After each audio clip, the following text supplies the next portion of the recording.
Hey guys, my name is Leia and welcome back to part 2 of Japanese Tales of the Macabre. But before we get started, please like, share, and subscribe. And with that, let's get into it. Toontown, Episode 7. The one-off episode Toontown, which is based on the circus is here's Street of Gravestones, or Gravetown, is a pretty cool little tale about the literal manifestation of guilt and the dangers of avoiding facing one's actions and decisions. Kyoru, who is visiting her friend Izumi in a different town, is being driven there by Tsuyoshi. He runs over a little girl with his car and she dies immediately. He places the body in the car's trunk and drives to Izumi's hometown. Tombstones are all over her town. The siblings learn that the locals in the town become grave markers right there when they pass away. Additionally, they learn that the little girl that he killed was Ayumi, the sister of Izumi. They aid in the search for Ayumi by Izumi's family. Izumi warns the police that if they remove Ayumi's body from the scene of her death, she won't be able to transform into a tombstone. The police discover the evidence that suggests Ayumi was struck by a car. The siblings decide to leave the community, but not before stopping by the deep shrine well. They hurl Ayumi's body into the well, where it was already begun to change into an odd object. Tsuyoshi suffers a hand injury as a result. Near the well, Izumi discovers Ayumi's bracelet and learns that her sister has passed away. She commits suicide in her parents' home alongside them. Tsuyoshi's body changes in the meantime, becoming more like Ayumi's after they got rid of it. Kyoru sobs next to her brother's transformed body as she struggles with guilt. Layers of Terror, The Thing That Drifted Ashore, Episode 8. In 1996, a group of men dug up a child's head. In 2017, Reimi, Narumi, and their mother are in a car accident. Reimi loses half of her face. She was always cared for by their overprotective mother. The doctor tells them that Reimi's body is made of layers of skin. Since Narumi has always been ignored, she thinks her family is cursed when she finds out that she too is made up of layers of skin. Years ago, their father dug up that child's skull. A picture of it looked like Reimi's MRI. Reimi was born a year later. When Reimi says everything is their mother's fault, their mother calls out to a younger version of Reimi, thinking that she is buried in Reimi's skin. She wants to raise Reimi again and take care of her. When Reimi is only 2 years old, answers her call, she peels off layers of her skin to get to her. But all she finds under the layers is her face. Her body is very tall and very strange. She uses a knife to peel back her skin to get her younger self so she can have Reimi again. She finds out, though, that her body doesn't have layers like her daughter's. Narumi is left to take care of both the younger version of her sister and her bandaged-up mother. In the second story, a huge fish washes up on the beach. Scientists and people alike are interested in it because it's a new species. A group of people have gathered there, and one of them is Mia, a woman who has lost her fiancé years ago. 7 years ago, a ferry sank, and after the accident, no one knows what happened to the people that were on board. Scientists find undigested humans in the fish's intestines. When they cut the fish open, white-faced people crawl out of it. Mia sees her future husband among them. After eating the creature's food to stay alive, these people have become parasites. Since they aren't humans anymore, they crawl back to the sea. Tomi, photo, episode 9. Tsukiko participates in her school's photography club. She takes pictures of boys and offers them for sale to female students. On the disciplinary committee, Tomi seizes Tsukiko's photographs. Tsukiko is asked to take Tomi's pictures by Yamazaki, a boy she likes. When Tomi discovers her sneakily taking photos of herself, she gives her free rein to continue. Tsukiko goes on despite Tomi having requested a teacher's presence. The teacher catches Tsukiko, forcing her to leave the club. She disperses the images throughout the school to exact revenge after spotting another head sticking out of Tomi's head in the photos. Tomi, who was in love with Yamazaki, sends her henchmen to kill her. Tsukiko successfully escapes and is expelled from the school.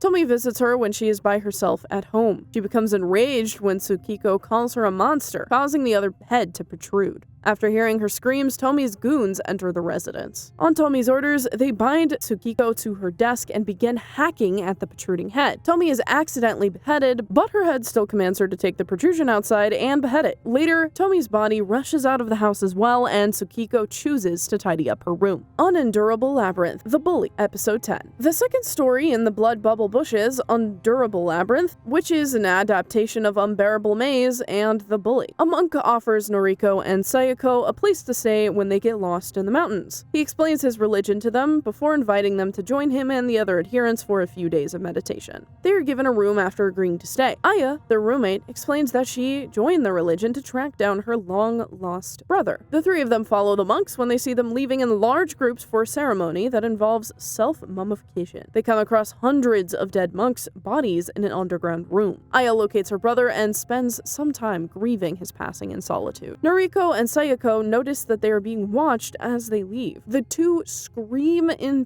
terror as they notice the dead monk's eyes moving. The protagonist of the second tale is Kuriko, a woman who, as a young child, tormented Nao, a younger boy. He clung to her despite the abuse she inflicted on him. He is not resentful of her when she runs into him after a long absence. She starts tormenting their son after spotting his likeness in him. One evening, a deranged Kuriko brings her son to the playground, where she once bullied Nao while dressing in her clothes as a child. Allie, Headless Statue. Episode 11.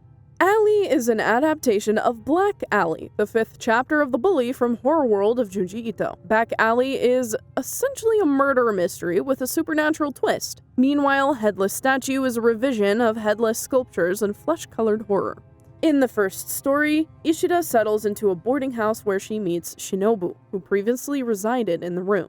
Ishida hears a man calling out Shinobu's name from the alley next to the house in the middle of the night.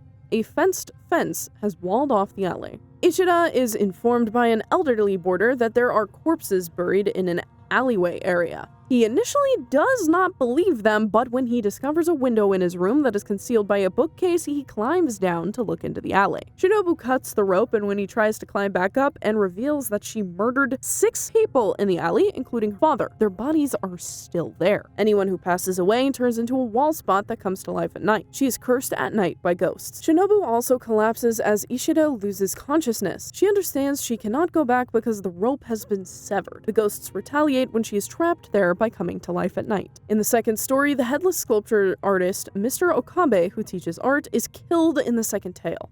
On the night of the murder, student Rumi observed her friend Shimada with him. Shimada welcomes her to his home and informs her that teacher is still alive. He takes her to the abandoned campus building where she attempts to murder her. Soon after, Rumi concludes that Shimada is one of the headless statues that had been beheading individuals and placing their severed heads on their bodies. The statues that are now pursuing Rumi to behead her have already killed Shimada, Mr. Okabe, and the 2 other students. The statues are fighting for her head, and she's encircled on all sides. Whispering Woman, Soichi's beloved pet. Mayumi is a girl who needs to be told what to do, even if that's just the smallest thing, or she will go crazy. Mitsu, a mysterious woman, is hired by her father to take care of her. Mitsu is very good at what she does. Mayumi's father finds out that she lives with an abusive partner who steals her money, but he doesn't do anything about it because he wants her to be so desperate that she will work for him. Mitsu's body is soon found in her apartment, but Mayumi keeps going with no problems. Mitsu, who said that she would never leave her side, is telling her what to do. Mayumi finds Mitsu's partner and stabs him to death because she was told to do so. In the second story, 2 children named Sayuri and Koichi take in a house cat. People call it Korin. Soichi, their younger brother, likes to play tricks on the cat. Sayuri and Koichi start yelling at him, so he curses at the cat. Soon, Korin changes into a wild cat that hunts all kinds of strange animals and tears the house apart. Korin is with Soichi when the 2 kids find him. Soichi gets shocked when Koichi tries to take Korin away. The whole family runs out of the house as the charge gets stronger. Soichi ends up in the hospital while Sayuri and Koichi think Korin has gone back to being their good pet, but they are wrong because Korin can be seen screeching like crazy. Well, that's it for today. If you enjoyed the video, please like, share, and subscribe.